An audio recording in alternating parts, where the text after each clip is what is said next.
With the shelter-in-place order, it's hard to know if you should take a sick animal to the vet or not. Veterinary oncologist Lisa Parshley is joining us to talk about what has changed in the pet world. Hi Lisa, thanks for joining us today. You're welcome. It's my pleasure. So how are you doing? How has your life changed with the pandemic and in your routine as a veterinarian? Well, a lot of things have changed. You know, being a medical professional, I'm sure the human world is seeing this because people will drop off their family member at the ER and they're told to leave and they have to not be with their family member during an emergency. Similar is happening with veterinary medicine. To keep our staff safe and our families safe, we're having to have the animals dropped off outside of our clinics with our staff going out in full PPE and grabbing the animals and bringing them into the clinic where we will do the evaluation.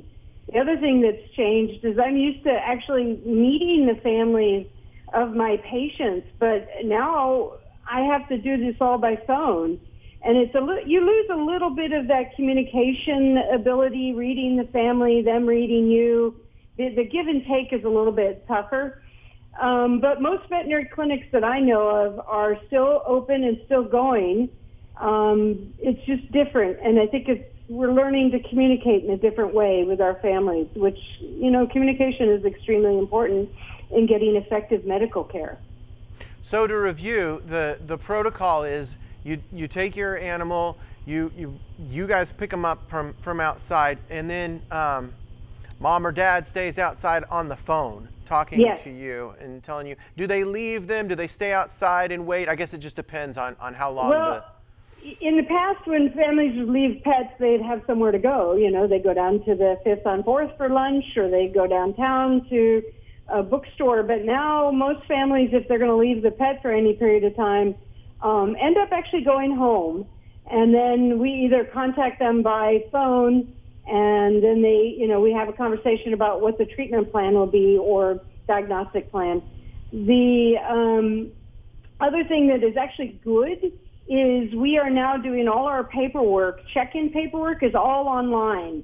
And it's actually good because now we're going to be absolutely paperless in our practice, which is a good environmental thing because we didn't want to make sure that there's no paper change of hands because of the fomite and the possibility of COVID. And it seems like all vets are operating this way, right? Yeah, to lesser different degrees. We all have our masks and we do keep them on, most of us, while we're at the clinic, even though we see some of our workmates more than we see our families. We still are protecting each other from our own potential infection with our masks and gloves as needed. And and if there's any problem with any staff member, we err on stay home, get tested. And if you're positive or you have the symptoms, you have to stay out until you are free of the symptoms for a period of time. So is it risky to avoid taking your pet to the vet? And how do you know when something's serious enough to do that? Well, that has not changed. If your pet is not eating, if your pet energy is down, if there's vomiting, diarrhea, coughing, sneezing, anything that worries you about your pet that's different, just like you would for a child, they should see their vet. Is it wise to call first, just Yes. if you're unsure?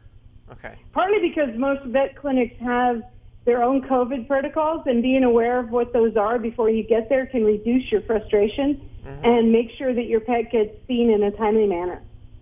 Okay, so you can be prepared on what to expect. Yeah. So, and sometimes they, like my clinic, they'll make you fill out online a check-in form, and that can be already done before you get there. And a lot of clinics like ours are making forms that you can even get to by your cell phone, so you can enter it on your cell phone. there's been a lot of varying information on this, but can dogs or cats contract COVID-19? There have been 4 or 5 confirmed tigers in the zoo in the Midwest that have COVID. There's potentially 1 dog in China. I understand that Duke University is testing another dog for the potential of COVID. There has been a rumor of one cat. At this time, CDC is saying that most likely the dogs and cats are not the source of the COVID, but they're getting it from the people that have COVID. And yet the infection rate is much, much lower than we are, for humans, which is if you're in a family that has COVID, the chances of the whole family getting it is pretty high. But we are not seeing that in the pets in this family. So the chances are if an animal gets COVID, it's from the human, and so far there has been no documented cases of an animal to a person. Okay. Well, a lot of people might be out of work right now. What help is available if a pet owner is out of work and can't afford a vet visit? That is a problem, and actually, as we move away from shelter in place, we are going to be facing an economic crisis. We already are, but I believe it's going to get much worse. There are some funds available in Thurston County. There's Covenant Creatures. The animal shelter has some funds for spaying and neutering. The Humane Society for Thurston County is working on some funds. And just recently, a group of veterinarians in the South Puget Sound, which includes Grays Harbor, part of Mason, Thurston County, a few clinics in Lewis County, and one clinic in Pierce County, have gotten together into what we call a veterinary co-op or cooperative.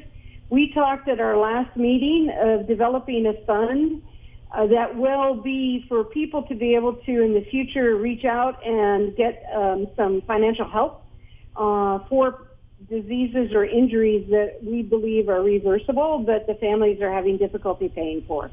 And I believe you're going to see, because vaccines are very important to keep the health of the animals, rabies, distemper, parvo, we need to get them covered. And then you're also probably going to see increased resources for spaying and neutering, because in the midst of this COVID, we do not want to have an increase in our unwanted puppies and kittens in our communities.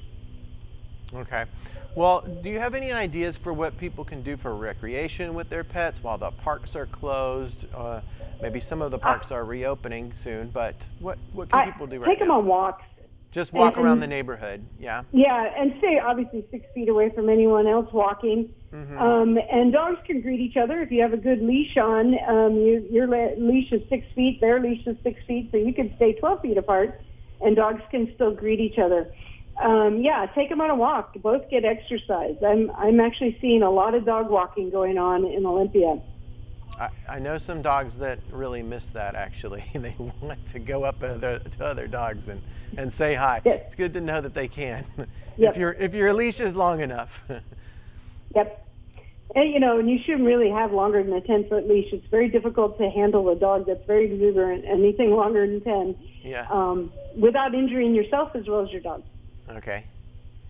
Well, I know you've got some dogs barking in the background and you're at work, but we'll let you go. But is there anything else you would like to add or talk about before we do? Yeah, if you have any questions and worries about COVID in your animal, there are a lot of good sources. The CDC has a frequently asked question website for animal owners. The American Veterinary Medical Association also has on their front page COVID information.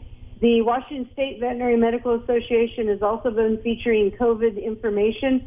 And all veterinarians have been recently told in the state of Washington, if you have any suspicion that you have a patient with COVID, it's a reportable disease to the state veterinarian, and they will control the diagnosis of that. But as of now, I have heard of none in Washington State. All right. Well, thanks for joining us. So love on your animals. They need it. Right. Okay. Well, thank you for your time again. You're welcome. And if you're a pet owner in need of assistance, please visit the American Veterinary Medical Association at avma.org, or you can visit the Washington State Veterinarian's website at wsvma.org. For general information about COVID-19 and pets, visit cdc.gov/coronavirus. That's all we have for you today. Tune in next time for more updates. Again, if you have any questions or suggestions for something we should cover, send an email to rkam@tcmedia.org. Stay home, stay updated with Thurston Community Media, and stay safe, Thurston County.